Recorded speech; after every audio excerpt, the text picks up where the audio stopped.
Welcome to Lewisham Unity. It's a place where we gather to recharge, rest, and renew between one week and another. Where we commit to shaping the future that we want to make.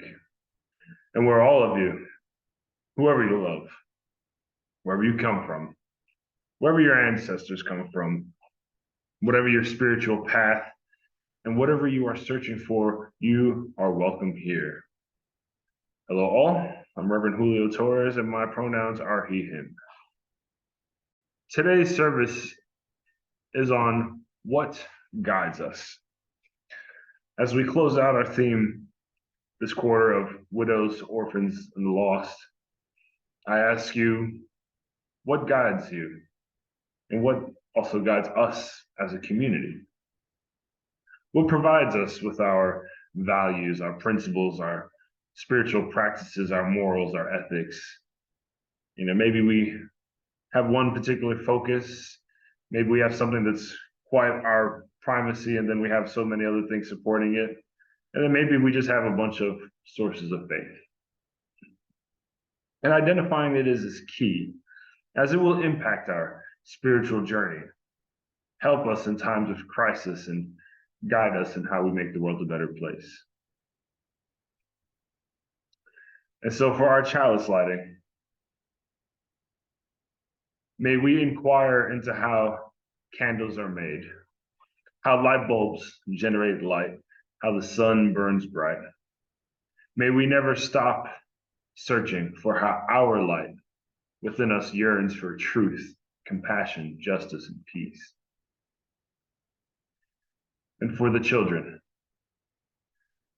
may the foundations of your character influence stability for the world we hope for.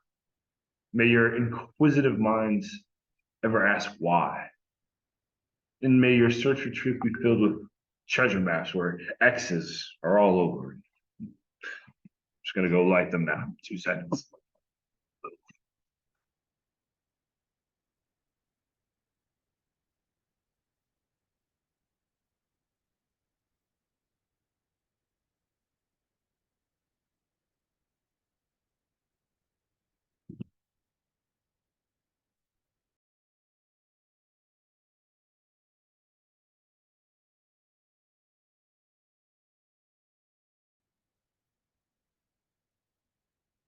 Accountable children.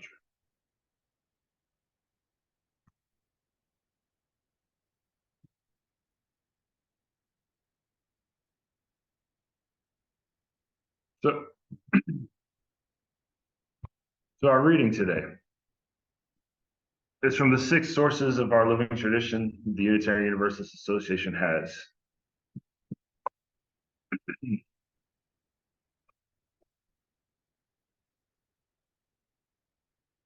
So, the first source, direct experience of that transcending mystery and wonder affirmed in all cultures, which move us to a renewal of the spirit and an openness to the forces which create and uphold life. Second, the words and deeds of prophetic people which challenge us to confront powers and structures of evil with justice, compassion, and the transforming power of love. Third, wisdom from the world's religions, which inspire us in our ethical and spiritual life. Fourth, Jewish and Christian teachings which call us to respond to God's love by loving our neighbors as ourselves. 5, the humanist teachings which counsel us to heed the guidance of reason and the results of science and warn us against the idolatries of the mind and spirit. And finally, spiritual teachings of earth-centered traditions which celebrate the sacred circle of life and instruct us to live in harmony with the rhythms of nature. So our first hymn today will be that guide whom love sustains. So I'll tell you what I will do, because I forgot to get the typed out version of it. I'm going to play it and then hold the lyrics up. I know some of you good souls like Lindsay have your own copy of the hymnal, so you do what you do. For others, feel free to read to the best you can. So it is number 10.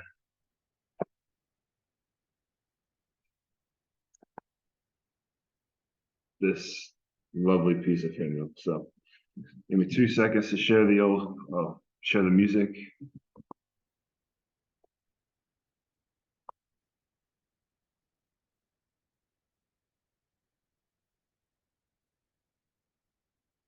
And let me know if there's any issues with the sound.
One of the things which first attracted me to Unitarianism, or specifically Unitarian Universalism, was the 7 principles and the 6 sources of faith, which I just read out.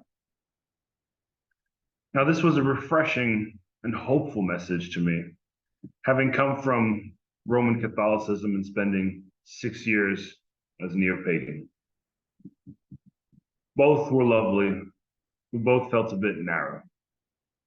And those 6 sources were a map for me to explore things. I had never heard of anything like humanism or any faith embracing science. I never heard anything about prophetic challenges to evil. I never heard of anything that would allow for wisdom from world religions. And there are groups in the UUA dedicated to various faiths. Some focus on Christian aspects of things, Jewish, Muslim, pagan, etc. I found it such a spiritual sanctuary. I felt lost, and I found I could navigate spirituality in a more holistic way for myself. Because even paganism, which I love to pieces, I felt isolated. I missed the choir. Yeah. So, dearly beloved, my takeaway for today is to seek and identify what guides you. Whether you choose to just be, enjoy, or whether you choose to go deeper. And I support either or both. Just do it with integrity. And revel in how you explore. Go through pictures, study history, explore foods, listen to music, embrace the visual arts. All those lessons on how a spiritual tradition is formed. And personally, I would also say it helps to reflect. What is your story? What is your ancestors' stories? Or excuse me, what are your ancestors' stories? When we learn, when we engage with whatever is the source of our spirituality or the many sources of spirituality, how do we know it? Do we call it revelation, inspiration, logic, and rationalism? Is it through emotions? Is it through a lesson told from stories? Did something in our past teach us a lesson? It gave us this feeling, it stayed with us. It has a spiritual primacy in our souls. I remember when I first believed that God was nature. I was walking with my dad through the forest. It was sunny, it was warm, there was soft wind going through the leaves. And I was able to just breathe, take it all in. So much gratitude that I could be with my parent. And then later in the day, I was playing cards with my mom, and I realized that nature of divine chance and logic when she beat me in games of cards and dominoes, a little bit of salsa music playing in the background. I'm just kidding. There was no chance. She's a master at these games. I tell you what. Give credit where credit's due. But then, it started to rain, and we ended up watching a movie, and I saw that divine and human imagination and expression. But I also remember when I failed as a child, when Islamophobia entered in my heart with 9/11. And I deeply regretted it because the year before, I was praising the beauty of Islam because of something I learned in social studies class. And I work to eradicate it from my heart ever since. I have a love for Islam. And at the same time, I also thought I was anti-Semitic for not agreeing with Zionistic principles and policies of the state of Israel. And it's not anti-Jewish to disagree with the policies of government. But that being said, when we find the spiritual path, the spiritual core that nurtures us, we should engage it, embrace it. I would say as Unitarians that we should never just stop there with whatever it is that stops us. I'm certainly glad I didn't, because you take Islam, for example, the example of the beauty of sacred geometry artwork, prevalent in so many Islamic cultures. And I did a bit of research on it, and truly it warrants its own service, how it ties into the simple basics of arithmetic and math to things like space, time, through musical measurements, through cosmology. It reflects a universal unity, which I'm astounded by. And certainly, I think that's something we Unitarians can embrace thoroughly.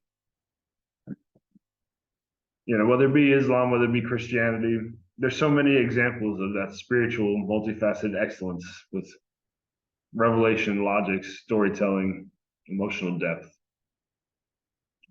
And I know I brought up Islam, but I can't help anytime I go to an interfaith event.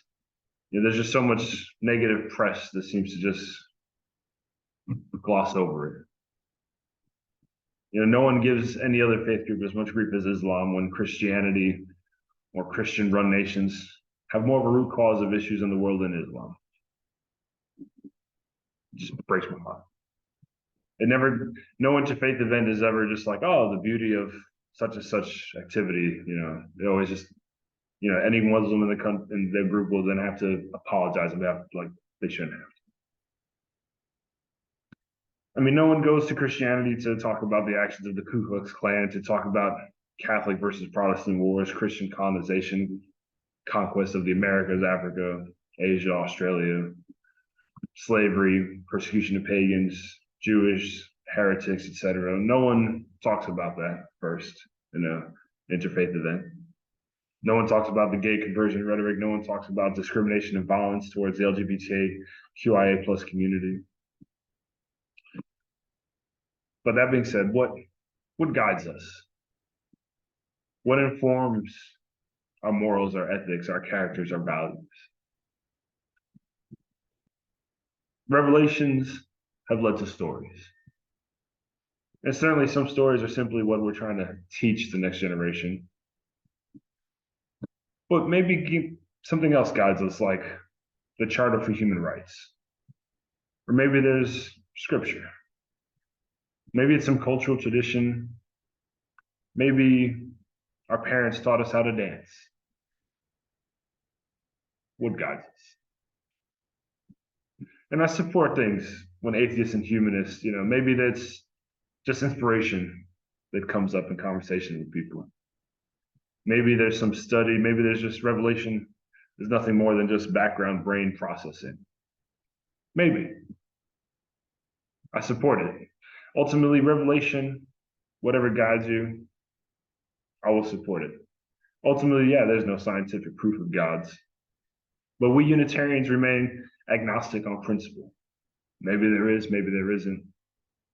Now, my newest joke is to treat God as top secret information. We can neither confirm nor deny these things. Bad joke, but military intelligence, that was all the rave. Anyway, so we'll move on. What guides us to make the world a better place? And I would also say, what guides us when we're in crisis? People can say that a rational approach to things is the way to go. But that doesn't always work. There needs to be things like values, compassion. There needs to be things that help us to make the human-generated evils of the world eradicated. Business analysis, intelligence analysis in my lifetime, each had their very rational place, very strategic way of looking at things to guide decisions. It both have gaps. We all have gaps. But how do we approach our gaps? After all, no map is perfect. A compass will point to magnetic north instead of true north. Our methods may be rational, but what's the deeper meaning to them? And even though the North Star is a wonderful guide, it only works at nighttime in the Northern Hemisphere. Stories always guided me, and it's very much a common thing to promote the power of narrative and what guides us. Like Star Wars. I love Star Wars. My wife is always like, loser. Fine. I get it. It's all good. We joke, we banter, we move on. But truly, on a serious note, it truly meant a transformative moment in my life. When my closest army buddy and friend pointed out something when we were both in the army, where if we had been any Star Wars characters, we would have been stormtroopers. We would have been the Empire. And I'll tell you what, it transformed me. It made me move along in my spiritual transformation, realizing that simple thing, which is very obvious to some people, not always obvious to yourself, or myself, certainly at the time. And that's where revelation. Sometimes these things are better with group reflection. Spirituality. It's one of these things. You can simply just be, enjoy, embrace the moment. It can be letting things go which bother us. It can be something where we embrace our whole humanity. It can be a lighthouse in a foggy sea. But if we want to deepen our spirituality, we have to have an idea of what guides us. If we're going to become spiritual athletes, if we're going to dive into the oceanic waters of the Spirit, certainly practice in shallow waters, stay comfortable. And certainly after this message for the spiritual practice, I'll go into theological reflection using a simple example of brushing teeth, just because. Now, it's not my best work, but it's something to start with. And then further on, one decides to explore it, get more vulnerable, gather more emotional experiences to reflect on. But a support system is needed because the deeper you go, the more the waters are murky, the more pressure comes from the water. It may seem like it's full of shadow with no light to be found. I personally don't recommend any swimming activity without sort of flotation device, unless you're an expert. What guides us? We may assume we know where we want to go. We might be lost in the wilderness. Maybe we're running away from some kind of painful trauma. Maybe we actually do know where we want to go. Maybe we want to reach enlightenment. Maybe we want to go to heaven. Maybe we want to make the world a better place or find inner peace, to name a few. Ultimately, it's a lifetime journey.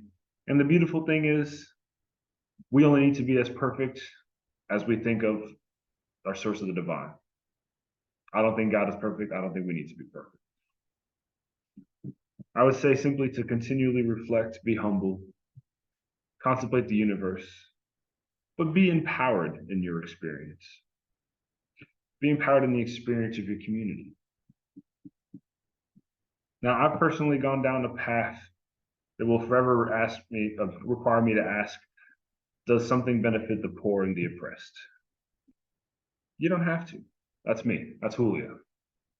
I don't require anyone to agree with me on it. I require that we agree to disagree amicably. That's my belief that guides me on a path towards equality. Spiritual nourishment for me, again, comes from long walks in nature, long walks in the city of human creation, even virtual environments, the human imagination. Spirituality can be calmness.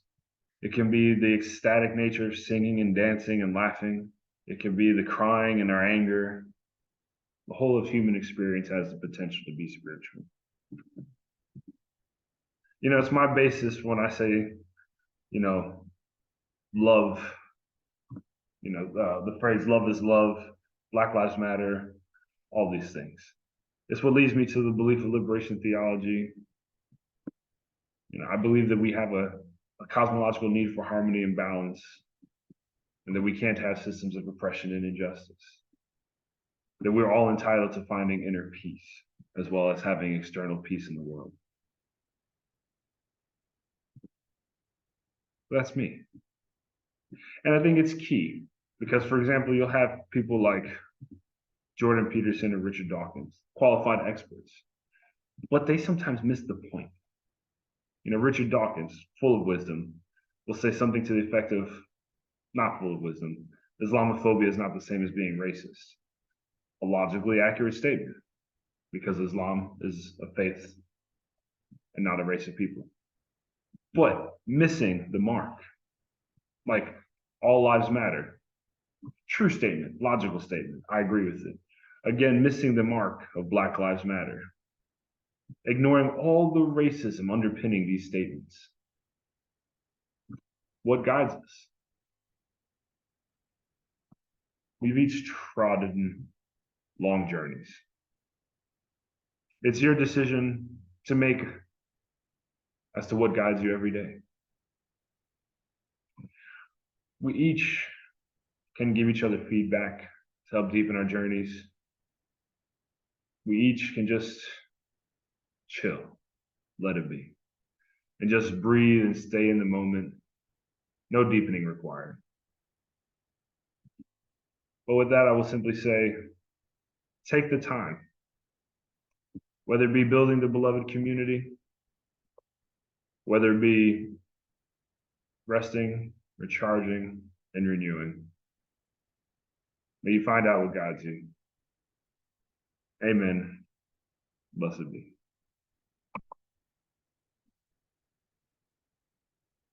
Now, this is the time in our service, the spiritual practice or spiritual moment. Now, last week we had a lovely conversation in the Cafe Connect about theological reflection had come up. So I thought I'll try to work it through with y'all. Now, we have plenty of time. If you have time, if you got pen and paper, if you type in, if you're drawing, whatever you decide, write a song, sing a song, don't let me stop. But theological reflection, out of the Christian tradition, will say, reflect on your experience, step one, analyze it, step two, narrative reflection is step three, and four is action. Just a quick summary, 4 steps. And mind you, it's supposed to be cyclical. So that action should then drive a new experience to then analyze, reflect, further action, and it keeps going and going. Now, when you're finding an experience you want to reflect on, write it up in a bunch of detail. And I'll give an example of it later. And then analyze it using some kind of cultural reference, whether it be political, whether it be music, whether it be a play, something that you have a lot of meaning to. They suggest something that has something where it allows you to ask questions, something that helps you find answers. And third step, the narrative reflection. Now, again, this comes from the Christian tradition, so they focus on biblical stories and biblical narratives. But I would say we're Unitarians, whether it be the Quran, whether it be the Mahabharata, whether it be Shakespeare, a poem. I would recommend a narrative, but this is new ground we're talking about, so whatever works for you. They would suggest in that narrative reflection, what similar situations are there to the experience you're reflecting on? What comparisons can you draw from how the hero acted? Now, again, biblically, they're thinking of the life of Christ, Jesus, etc., but whatever you may think of in your case. I would even suggest also, what criticisms do you have of the hero? How should they have acted, or how should they have acted? Because I think this is all very beneficial. And then ultimately also, how does that narrative play into the grander narrative? So if you're taking from a portion of a story, how does it play into the grander narrative? Now that 4th step, talking about action. It's talking about what actions you personally will take, or what actions should your community take? And it goes into that very much. Again, I would simply suggest this.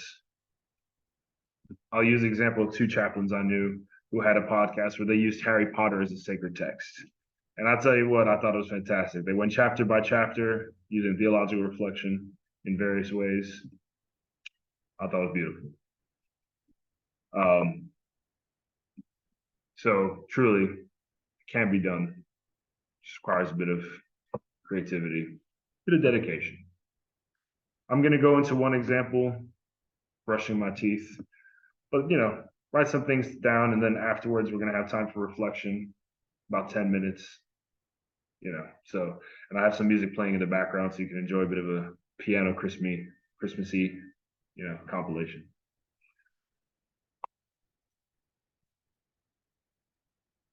So for the experience, step 1, I'm going to refer to this morning, I brushed my teeth with a mechanical toothbrush, and I happen to remember to floss. Now, in this example, we should look for emotional responses as well. So what emotional response did I have? Well, if I'm honest, I was a bit nervous because I didn't want to wake up my wife. I believe she needs to sleep, and sleep is a treasured, sacred thing. Sleep well. That's my one recommendation after all today. If you don't feel like theological reflecting, just sleep well. Now for an analysis. And then again, this is all a very condensed version for today. I will simply say it reminded me of time when I was a child, and I'd be so much I'd be up earlier than most of my family. I didn't want to make them angry, so if I was listening to music or watching TV or playing video games, I would usually have headphones on, subtitles, or if I couldn't find headphones, the volume would be low.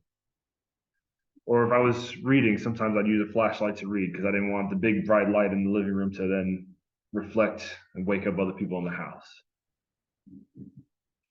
Now, this would be what psychologists would call avoiding conflict. And that's immediately how I try to deal with conflict. I just try to avoid it when possible. Now, in the IT world, this would be approved as a automated preventative control. Take what you will from that. That was some of my analysis based off my experience because I work in IT as well. And I did love psychology and religion. It was a solid set of classes I took. For a narrative reflection, I chose an oldie but goldie for me, Curious George, the curious little monkey. If you haven't watched Curious George, shame on you. It's on YouTube. Go for it. I'm just saying it's classic and, you know, it informed the majority of my upbringing. And that's okay. No judgment, but also shame. No, just kidding. I'm just kidding. But Curious George one time went to the dentist because his owner, the man in the yellow hat, had a toothache. So Curious George, the curious little monkey, went to the dentist. And this is the 80s version, VHS time. That someone's put on YouTube, God bless him. Now, Curious George at the dentist met a young girl who was afraid of the dentist. She was afraid of all the machines. She was just had a general fear of going to the dentist. And her mom goes into the dentist to get her little operation done. George, the curious little monkey, sneaks in, starts messing with all the gadgets and gadgets, and the mother in the dentist chair has all this cotton in her mouth, and she's like, what? You know, it's just mayhem, mischief. I'll send y'all the video. It looks a lot better. But then the girl comes in, wondering what all this noise is. Don't know where the rest of the office staff were, but somehow the girl heard the noise and nobody else did. And just thought it was fun to be on the chair, and her fear of the dentist went away. So that's my narrative reflection of that. What's the action for this? For me, we may all be afraid of something. Maybe we avoid it at all costs, but sometimes maybe we just need to change of perspective. Maybe if we make it fun, the fear will go away. You know, sometimes we could take an experience and we can use various themes on it. Because for me, making this kind of thing fun, you know, it's not doing the same thing every time. Just give it a little twist here and there. And so for my action that I would support y'all in, I would promote something that this one group called Soul Matters does, where they have various worship services one can do, and they have thematics for each month. So for example, September's theme was welcome, October was heritage, December was mystery, February is justice and equity, January is liberating love, etc. Because one could take an experience, and if it's powerful enough and reflect on it in different lenses, you come up with all manner of things. Now, I've rambled for a while, so I'm going to relax for a second. I'm going to let y'all theologically reflect. Again, if you want to take this time to do so, 5-10 minutes. If y'all get bored, give it a shot because we could always end it. But I'll tell you what, we're going to go 5 minutes because I've reflected longer than I expected. So think of an experience, analyze it, pick a narrative, pick an action. You don't have to do all this now, but those are the steps. You have a lifetime to really do more. So I'll play the music and enjoy.